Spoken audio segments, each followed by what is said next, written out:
Orang yang hasad atau dengki itu gak bisa senang.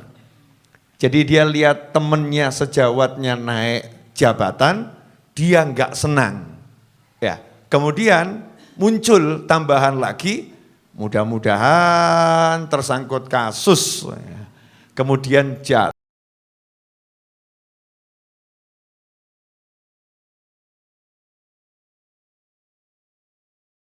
Bismillahirrahmanirrahim. Assalamualaikum warahmatullahi wabarakatuh.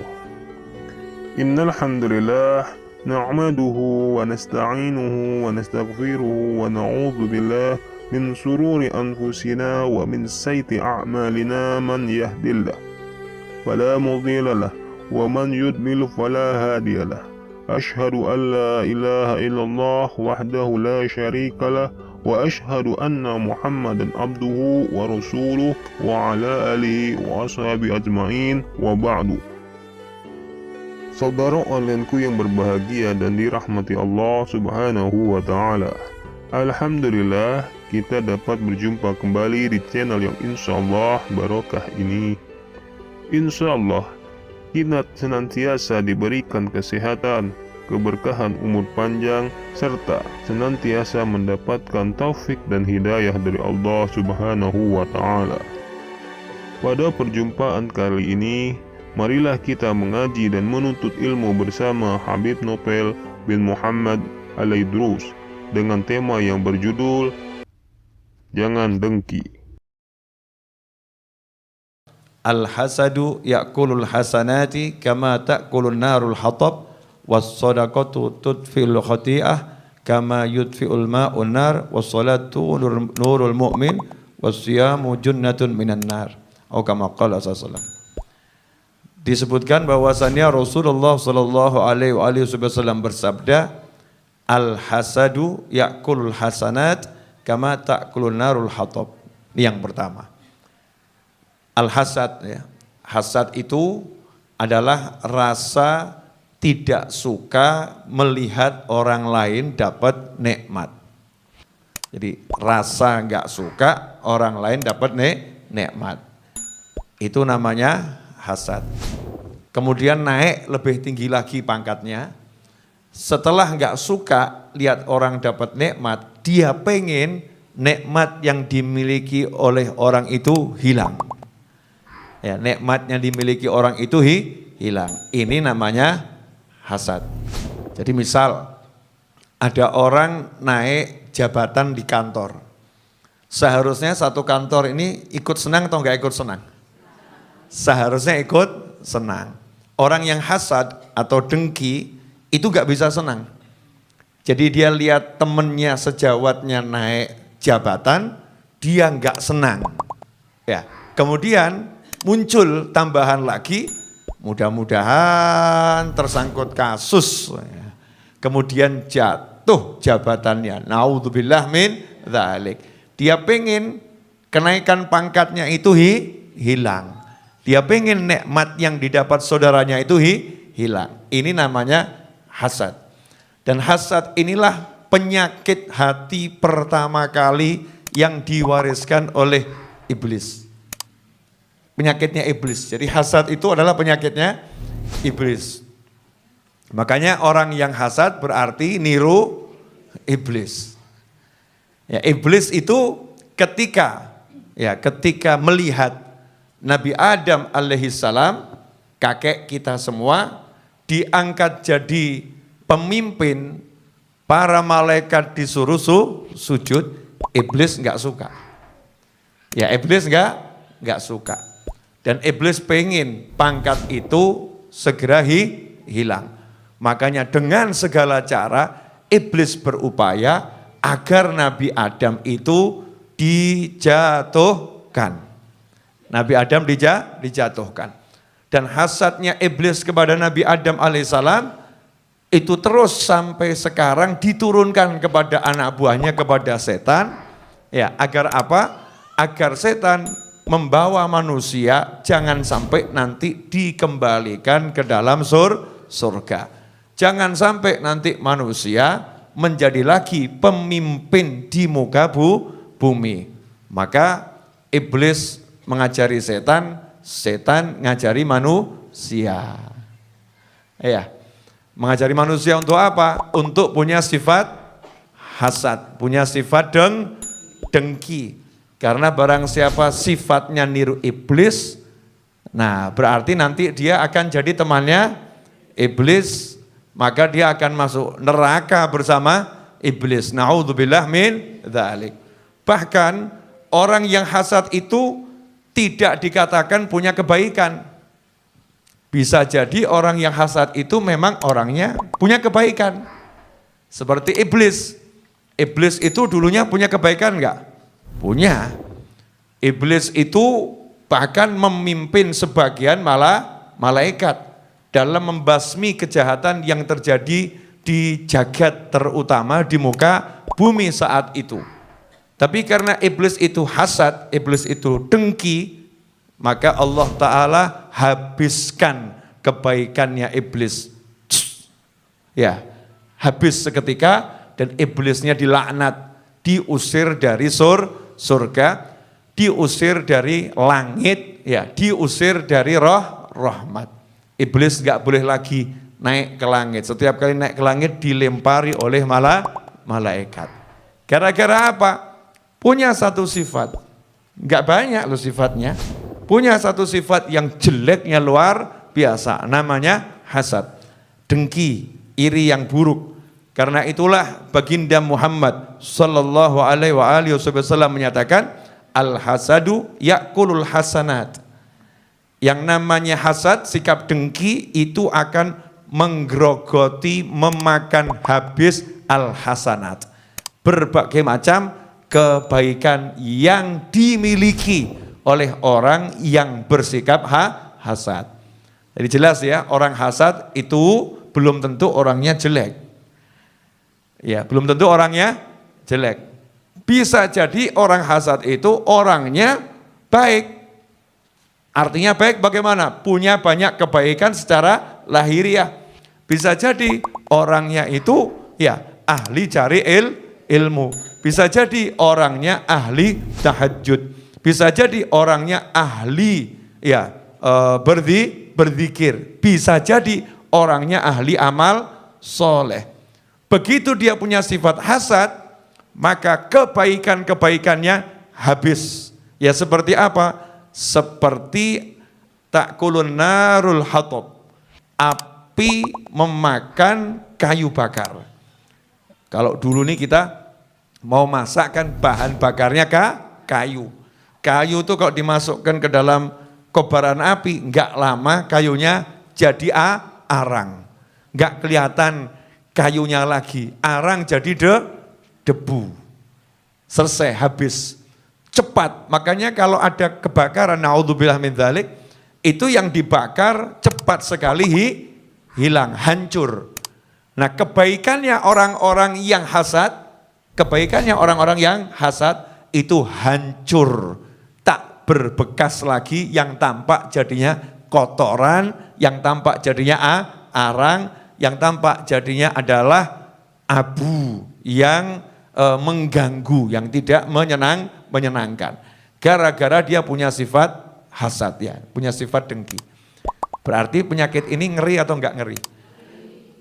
Ibu-ibu mau enggak punya penyakit ini? Saya enggak mau. Kenapa? Capek-capek pengajian Rebo sore, capek-capek pengajian Jumat malam, capek-capek saya pengajian keliling Indonesia, capek-capek saya zikir, capek-capek saya sholat, ternyata sampai kuburan habis. Enggak ada kebaikannya sama sekali. Naudzubillah min dzalik. Kenapa? Saya misalnya ya, naudzubillah min dzalik, ada orang yang seperti itu enggak bisa senang lihat saudaranya berangkat haji. Dengar saudaranya berangkat haji, mulutnya langsung gatel. Wah, itu duit dari mana itu? Enggak jelas itu. Pasti itu melakukan hal-hal yang haram. Janda enggak kerja kok bisa haji. Ngeri enggak ini? Des, kalimatnya celup. Tajam, jahat. Ya, tajam dan jahat. Janda enggak kerja kok bisa haji. menciptakan su'dzon, prasangka buruk. Biar orang kemudian berpikir jelek tentang orang yang mau berangkat haji. Ini hasad. Ini meskipun orangnya ahli tahajud, berdasarkan hadis ini, kalau dia hasad, maka kebaikannya akan habis seketika, saking cepatnya. Ngeri atau enggak ngeri? Ngeri. Makanya jangan mau punya sifat hasad, sifat iri, ya sifat dengki. Sifat dengki ini justru masuknya kepada orang-orang yang punya hubungan dekat. Biasanya setan masuknya di kakak sama adik. Iya. Kemudian ada lagi kalau yang istrinya lebih dari satu, nah ini madu nih. Ya, madu sama-sama madu bisa jadi racun itu. Ya kalau ada hasad masuknya di situ. Siapa lagi? Teman sekantor. Yang dekat ya, teman satu kantor. Pokoknya yang punya hubungan dekat. Biasanya masuknya di situ. Kalau yang jauh kan nggak ngurus gitu ya. Nggak ngurus jauh. Tapi yang dekat kelihatan mata, itu yang biasanya justru menjadi alat setan untuk memunculkan sifat hasad.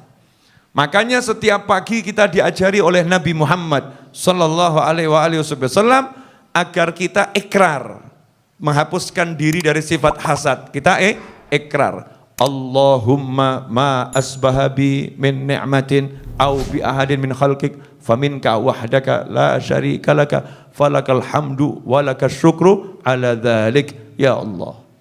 Allahumma ma asbahabi min ni'matin, ya Allah, pagi ini nikmat yang kudapat apapun itu, au bi ahadin min khalqik, atau satu makhlukmu siapapun apapun mendapatkan nikmat, faminka wahdaka la syarika lak. Itu nikmatnya kamu yang ngasih ya Allah, enggak ada yang lain.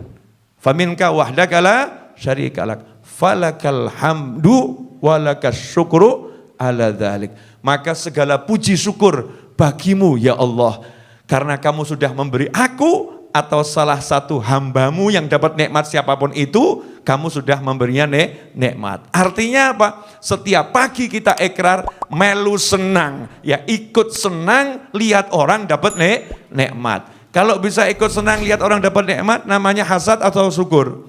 Syukur. Dan orang yang kalau begitu hatinya sugih itu, kaya raya itu. Kesian tuh orang yang nggak bisa lihat orang lain senang, hidupnya nggak akan bisa senang terus itu. Lihat temannya beli kerudung, sakit hati. Lihat temannya beli sandal, sakit hati. Lihat temannya beli tas, sakit hati. Lihat temannya ganti handphone, sakit hati. Lihat temannya ganti suami, sakit hati. Lawang namanya janda kok ya. Janda suaminya meninggal dunia, nikahlah lagi. Boleh atau enggak boleh? Boleh, dia sakit hati. Itu kok laku cepet ya. Aku kok gak laku? Laku. Mesti itu pakai susuk ya. Dukun dan lain sebagainya. Na'udzubillah min dzalik. Ini namanya apa ini? Iri dan dengki. Tapi kalau orang yang hatinya itu udah paham, nikmat itu yang ngasih Allah, gak ada yang lain. Faminka wahdaka la syarika lak. Semua nikmat ya Rabb, cuman kamu yang berperan ngasih, gak ada yang lain. Maka lihat temannya bisa beli tas, alhamdulillah Allah yang ngasih kok. Lihat temannya bisa beli motor, alhamdulillah Allah yang ngasih. Lihat ada orang sakit parah, sehat, dia bilang alhamdulillah Allah yang ngasih. Kalau sampai dia nggak suka ada orang dapat nikmat, bahaya. Nikmat yang ngasih siapa? Nikmat yang ngasih siapa?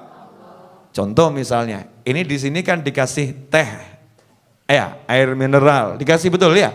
Teh atau kopi ini? Oh jahe, saya nggak dapat soalnya nggak tahu saya. Tapi saya nggak iri, saya ikut seneng, alhamdulillah. Ya, teh atau jahe, dapat jahe hari ini ya?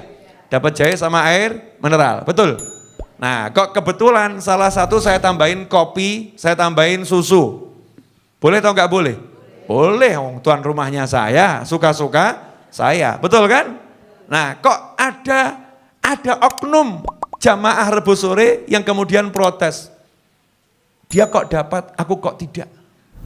Dia kok dapat, aku kok tidak. Berarti yang diprotes siapa? Yang dapat atau yang memberi? Yang dapat atau yang memberi? Berarti lagi protes siapa? Merotes saya, betul? Jadi kalau ada orang dapat nikmat, kemudian ada orang yang nggak suka kepada orang yang dapat nikmat, berarti sebetulnya yang diprotes siapa? Yang dapat atau yang memberi? Nah, yang memberi siapa? Allah subhanahu wa ta'ala. Berarti protes Allah, nekat atau enggak nekat? Bagaimana bisa senang hidupnya berani memprotes Allah subhanahu wa ta'ala? Enggak mungkin bisa senang. Makanya sampai dikatakan, kamu baiknya seperti apapun, kalau kamu hasad, entek-entek, habis itu. Kebaikanmu habis. Kemudian makna hikmah dari hadis ini adalah, orang yang hasad itu enggak mungkin bisa lihat kebaikan orang yang dihasati. Orang yang iri enggak mungkin bisa melihat kebaikan orang yang dia iri kepadanya. Enggak bisa. Kenapa? Kebaikannya akan ketutup dengan rasa irinya. Kebaikannya akan tertutup dengan rasa dengkinya. Contoh tadi, ada satu yang diangkat jabatannya di kantor.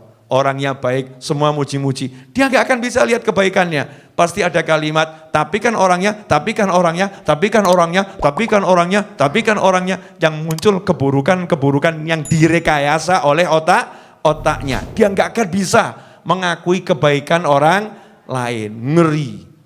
Ini kalau orang punya hasad. Makanya kita harus cek diri kita sendiri, gak usah nunjuk orang lain, sama saja berarti ya. Oh dia ini sukanya dengki, oh dia sukanya iri. Na'udzubillah min dzalik. Kita cek, kita punya enggak sikap ini? Kalau punya ya istighfar. Kenapa? Eman entek kok. Habis loh pahala kita. Rugi atau enggak rugi? Ruginya luar biasa. Itu yang pertama. Kemudian yang kedua, nah ini. Was-shadaqatu tudfi'ul khati'ah kama yudfi'ul ma'un nar. Dan sedekah itu bisa memadamkan kesalahan seperti air memadamkan api, ya, seperti air memadamkan api. Disebut di sini tudfiul khati'ah. Karena kesalahan itu ya menjadi bara api neraka. Dosa itu menjadi bara api neraka. Dan dosa itu menimbulkan amarah yang maha kuasa. Jadi kalau pengen Allah enggak marah, kalau pengen nerakanya padam, caranya bagaimana? Siram dengan air. Lah air yang digunakan untuk memadamkan api neraka, air yang digunakan untuk mereda amarah Allah subhanahu wa ta'ala, apakah itu? Nabi menyatakan SAW as-sodaqoh, bahasa Indonesianya sedekah. Ya, infak sodakoh, ya, berderma, itu bahasa Indonesianya, derma atau sedekah. Jadi derma atau sedekah ini akan memadamkan api yang ada di buku catatan kiri kita nih, padam. Nah kalau apinya padam berarti hidupnya panas atau adem? Adem, nyaman. Jadi kalau hidupnya banyak gelisah, kroso sumu atine ya, hatinya panas, berarti dosanya banyak atau sedikit? Dosanya banyak. Cara madamkannya gimana? Banyak sodakoh. Sesuai dengan kemampuan masing-masing. Karena sedekah ini memadamkan api neraka kita sendiri. Kalau api neraka kita padam, berarti kita masuk ke dalam surga. Dalam nikmatnya Allah Ta'ala. Surga di dunia ini sebelum surga di akhirat nanti. Di dunia akan merasakan nikmatnya hidup. Kenapa? Karena apinya dosa sudah dipadamkan dengan sodako. Ikhwani rahimakumullah, sahabatku dimanapun antum berada. Berarti sedekah ini penting atau enggak penting? Penting ya, cuman setan itu enggak suka. Ya, yang namanya setan itu pokoknya turunannya iblis, bolone iblis, enggak senang lihat orang senang, itu setan. Ya enggak senang lihat orang senang, itu setan. Makanya setan selalu membisikkan agar kita enggak berani sodakoh. Selalu dibisikin begini, nanti saja kalau sudah kaya baru sodakoh. Nanti saja kalau sudah sehat baru sodakoh. Nanti saja kalau sudah lapang baru sodakoh. Jadi judulnya itu kalimatnya nanti saja. Ya nanti saja. Padahal ya sedekah itu bukan milik orang kaya. Ini satu kesalahan fatal. Ya, sodakoh itu bukan milik orang kaya. Kalau zakat memang milik orang yang wajib zakat. Kalau sodakoh milik semua orang yang butuh dosanya diampuni. Ya, butuh dosanya diampuni. Maka Rasul menyatakan, ya padamkanlah api neraka, ittaqun nar walau bisyikki tamrah. Jauhkan dirimu dari siksa api neraka, selamatkan dirimu dari siksa api neraka, walaupun kamu sedekah dengan secuil butir kurma. Orang kalau sedekah dengan secuil butir kurma berarti sugih napa melarat? Ya melarat pol gitu ya.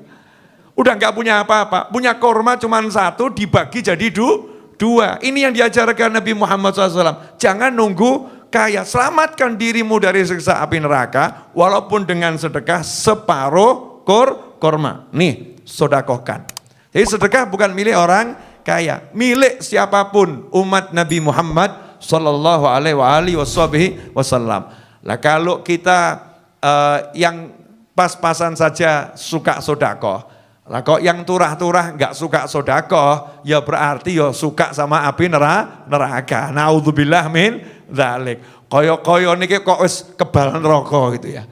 Orang kalau duitnya banyak tapi dia kok males sodakoh, berat sodakoh, seakan-akan itu dia punya dosa itu sudah habis, seakan-akan dia nggak akan tersentuh api neraka, sehingga dia nggak butuh menjalankan sabda Nabi Muhammad SAW. Jauhkan dirimu dari siksa api neraka meskipun dengan separuh butir kurma.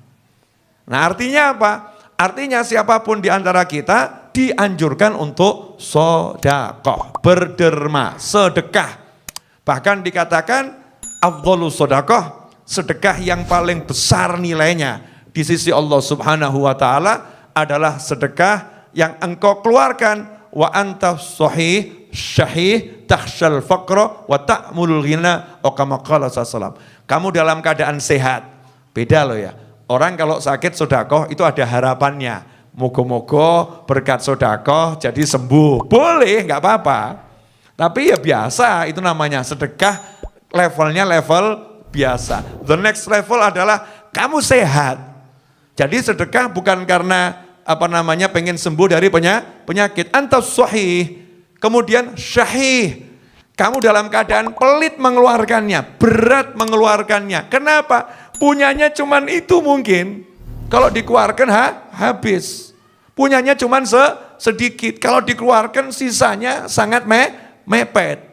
Kemudian ta'mulul ghina, dan kamu punya cita-cita pengen jadi orang yang berkecukupan. Artinya kamu pengen nabung, nabung, masih butuh pengen nabung, yang ada sedikit, badannya sehat, kok sedekah. Nah ini sedekah yang luar biasa. Nilainya, kursnya paling tinggi menurut Nabi Muhammad SAW. Lah kalau ada orang punya uang 1 triliun, sedekah 10 miliar, ya itu biasa-biasa saja. Lawang gajinya 1 juta, sedekahnya kok 500.000, kan ya luar biasa. Kok cukup? Iya, saya puasa Daud. Ya, anak bojo tak jak poso kabeh. Masya Allah. Ini namanya luar biasa. Demi sedekah sampai dia kelola semacam itu. Ini misal ya, misal. Nah, sedekah itu ada orang nanya tadi sama saya, Habib, kalau kita sedekah nanti rezekinya bisa nambah ya? Nah, ini saya mau jelaskan. Mau saya jelaskan. Jangan berpikir kalau sedekah itu nanti dapatnya pasti 10 kali lipat nominal yang kita keluarkan wujud duit. 100 kali lipat nominal yang kita keluarkan wujud duit. Enggak semacam itu bisa terjadi dan seringkali terjadi. Tapi bukan semacam itu. Gantinya 10 kali lipat itu nanti kalau kamu uangkan nilainya seperti itu. Ya misal, gara-gara sedekah kemudian dia ketabrak. Ternyata setelah diteliti ya badannya dia nggak ada yang lecet. Sementara yang sama-sama tabrakan bareng yang lain itu kakinya patah, tangannya patah. Setelah dikruskan, ternyata itu yang kakinya patah, tangannya patah, biaya perawatan dan lain sebagainya serta kerugian selama sekian bulan nilainya adalah 100 juta. Sementara tadi sebelum dia berangkat ya dia sedekahnya itu senilai 10 juta. Oh ternyata gara-gara saya sedekah 10 juta, betul saya tabrakan tapi selamat. Kayak gitu. Jadi jangan dibayangkan selalu wujudnya uang. Ini kadang penyakitnya ahli sedekah, dianten-enten kok gak ganti nih. Tidak muncul gantinya. Kemudian yang kedua, nanya sama saya, Habib, apakah sedekah itu nanti narik rezeki? Jawaban saya adalah, kamu bisa sedekah itu sudah rezeki. Karena dengan sedekah dosa kita terhapus. Banyak orang yang punya duit tapi nggak bisa sedekah. Lah kita kok bisa sedekah? Itu namanya kita dapat rezeki. Dan ini rezeki yang paling mahal. Rezeki ukhrawi, amal soleh. Sampai di sini jelas? Nah ini kalau diterus-teruskan panjang nih. Bab sedekah. Kemudian yang ketiga, ya jadi sedekah itu mampu meredam amarah Allah Subhanahu wa ta'ala. Jadi Allah kalau mau marah sama seseorang, ke orang itu ahli sedekah, nggak jadi marah. Lah kalau nggak jadi marah berarti jadinya apa? Ngasih rahmat. Allah sayang. Yang ketiga, Rasul menyatakan wassalatu nurul mu'min. Salat itu cahayanya mukmin. Jadi kalau kita pengen tambah bercahaya, ya perbanyak salat, perbagus salat. Semakin bagus salatnya, di plus tambahi salat sunnah, maka cahayanya semakin banyak. Manfaatnya apa? Ada orang nanya, terus manfaatnya jadi bercahaya itu apa toh? Glowing in the dark gitu. Ya, manfaatnya jadi bercahaya itu, kalau orang lain jalan dalam kegelapan, kesandung-sandung, bisa jelungup, bisa masuk jurang, betul ya? Tapi kalau orang punya cahaya tahu, oh itu lobang, oh itu ini. Nah mukmin yang bercahaya dalam kehidupan dunia, dia itu bisa melihat hidup ini jelasnya luar biasa. Lah kalau jelas berarti nggak ada galau buat dia, kelihatan semua kok. Oh solusinya begini, oh caranya begini, oh ini begini. Sehingga dia hidup tenangnya luar biasa di dunia karena ada cahaya. Di akhirat karena dia punya cahaya jadi jelas jalannya ke surga. Sebab jalan ke neraka itu gelapnya luar biasa. Begitu dia punya cahaya, dia ngerti harus kemana arah ke surga. Kalau nggak punya cahaya, nyasar. Naudzubillah min dzalik. Maka penting sekali kita ini memperbanyak cahaya kita dengan memperbaiki sholat, memperbagus sholat, dan memperbanyak sholat sunnah.